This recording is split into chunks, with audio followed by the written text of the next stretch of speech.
हर कुछ महीनों में न्यूज़ में आपको सुनने में आ ही जाता है कि इकोनॉमी में अप्स एंड डाउन्स आ ही रहे हैं, जिससे शेयर मार्केट सबसे पहले इम्पैक्ट होती है। और पिछले 2 सालों से कोविड इसका अच्छा खासा एग्जाम्पल रहा है। लेकिन जैसे कि फाइनेंस मिनिस्टर निर्मला सीतारमन ने पार्लियामेंट की अपनी एक स्पीच में कहा था कि इंडियन रिटेल इन्वेस्टर्स अब इकोनॉमिक डाउनफॉल से डील करना सीख गए हैं।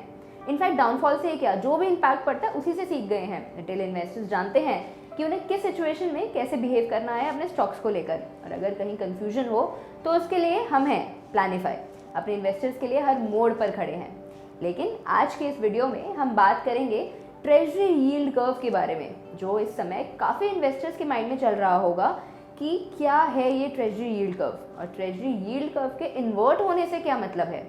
नमस्कार, मैं मानसी एक बार फिर स्वागत करती हूँ आपका प्लानिफाई में, जहाँ आज की इस वीडियो में हम इंडियन रिसेशन और ट्रेजरी यील्ड कर्व के बारे में बात करने वाले हैं। तो चलिए वीडियो की तरफ बढ़ते हैं। दोस्तों, रिसेशन एक ऐसा पीरियड होता है जब भी किसी देश में इकोनॉमी में टेम्पररी डाउनफॉल आता है, जिसके कारण ट्रेड और इंडस्ट्रियल एक्टिविटीज़ भी कम हो जाती हैं। जनरली रिसेशन को तब आइडेंटिफाई किया जाता है जब 2 सक्सेसिव क्वार्टर से जीडीपी फॉल हो रही हो।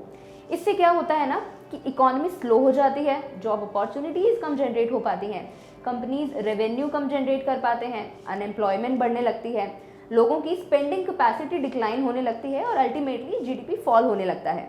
रिसेशन का साइन हमें एक और चीज़ से मिलता है जब बॉन्ड यील्ड या ट्रेजरी यील्ड इन्वर्सली काम करने लगते हैं। अब ये बॉन्ड यील्ड क्या होता है? जनरली क्या होता है इकोनॉमी में कि लोग उन जगहों पर इन्वेस्ट करना प्रेफर करते हैं जहाँ उनको रिटर्न्स ज़्यादा मिले, जैसे बॉन्ड्स। सपोज आपने किसी बॉन्ड में इन्वेस्ट किया हुआ है for a period of 10 years और वहीं दूसरी ओर आपने इन्वेस्ट किया हुआ है किसी और बॉन्ड में for a period of 2 years. तो जो इंटरेस्ट रेट आपको 2 ईयर्स वाले बॉन्ड पर मिलेगा वो कम होगा जो 10 ईयर्स वाले पे मिलेगा। सिंपल है, longer the tenure of the bond higher the returns, shorter the tenure of the bonds lesser will be the returns. यही सेम होता है आपके फिक्स्ड डिपॉजिट्स के साथ। ज़्यादा टाइम की एफडी आपको हायर रिटर्न्स देती है और शॉर्टर टाइम पीरियड की कम। बता दूं मैं कि यहाँ हम रिटर्न्स को यील्ड भी बोल सकते हैं। इस सिचुएशन को बोलते हैं यील्ड कर्व। अब जब ये सिचुएशन इन्वर्स हो जाए, मतलब जब आपके 10 इयर्स बॉन्ड पर यील्ड कम हो as compare to your 2 years bond, तो उसे हम बोलते हैं यील्ड कर्व इन्वर्जन। अब वो जो कर्व था वो उल्टा हो गया है, इन्वर्स हो गया है। और ये इन्वर्टेड यील्ड कर्व की सिचुएशन जब भी इकोनॉमी में राइज होती है तो रिसेशन आने के चांसेस बढ़ जाते हैं। इसमें एक पॉइंट ये भी होता है कि इन्वेस्टर्स शॉर्ट टर्म बॉन्ड्स की तरफ शिफ्ट होने लगते हैं rather than investing in stock market, क्योंकि लोगों को डर लगने लगता है कि कहीं उनके पैसे डूब ना जाएं। अब सवाल ये है कि क्या सच में रिसेशन अपना रास्ता बना रहा है? हमें कमेंट सेक्शन में ज़रूर बताइए कि आप इस बारे में क्या सोचते हैं।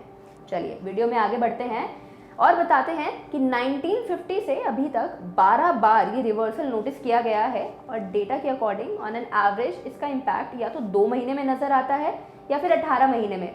तो फिर हमें ये रिवर्सल का इम्पैक्ट अगले 2 महीने में देखने को मिल सकता है, क्योंकि उस टाइम पर इन्वेस्टर्स अपने रिटर्न्स को इंक्रीज करना चाहेंगे और उसके लिए वो क्या करेंगे, अपने एग्जिस्टिंग फंड्स को LIC के IPO में लगाना प्रेफर करेंगे। अब इतना बड़ा IPO होने वाला है, हर कोई अलॉटमेंट चाहेगा ही। IPO साइज अराउंड ₹21,000 करोड़ का हो सकता है। अभी तक का सबसे बड़ा IPO हो सकता है ये। इससे पहले पेटीएम का IPO सबसे बड़ा था with the issue size of ₹18,300 crore.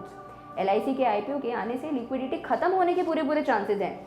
दिसंबर 2007 में इंडिया में रिसेशन का फेज स्टार्ट हो चुका था। फिर 2008 में जब इंडिया अपने रिसेशन फेज से गुजर रही थी, इसी टाइम पीरियड में देश ने एक और बिजनेस स्कैम नोटिस किया था। नाम था सत्यम scam.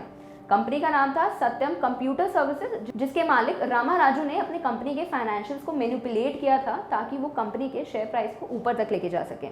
Fake employees salary account भी ओपन करे थे और उनके नाम पर सैलरीज भी विड्रॉन करी थी। इंडियन हिस्ट्री का one of the biggest scandals में से एक है ये। 2009 में इस स्कैम का पता चलने के बाद कंपनी के शेयर प्राइस में एकदम से गिरावट आई थी, वरना इससे पहले तो कंपनी IT सेक्टर में टॉप 4 कंपनीज में अपना नाम शामिल कर चुकी थी after TCS, Wipro and Infosys. और उसी टाइम पर 2008 में रिलायंस पावर भी लिस्ट हुई।